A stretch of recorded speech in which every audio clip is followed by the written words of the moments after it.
মাগো, আমায় ছুটি দিতে বল।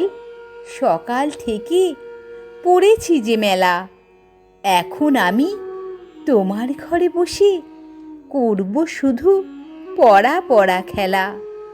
তুমি বলছো দুপুর এখন সবে, না হয় যেন সত্যি হলো তাই। একদিনও কি দুপুরবেলা হলে বিকেল হলো মনে করতে নাই? আমি তো বেশ ভাবতে পারি মনে, সূর্যি ডুবে গেছে মাঠের শেষে। বাগদি বুড়ি চুপড়ি ভরে নিয়ে শাক তুলেছি পুকুর ধারে এসে। আঁধার হলো মাদার গাছের তলা, কালি হয়ে এলো দিঘির জল। হাটের থেকে সবাই এলো ফিরে, মাঠের থেকে এলো চাষির দল।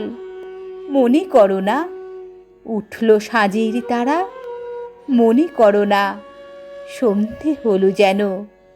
রাতের বেলা দুপুর যদি হয়, দুপুর বেলা রাত হবে না কেন?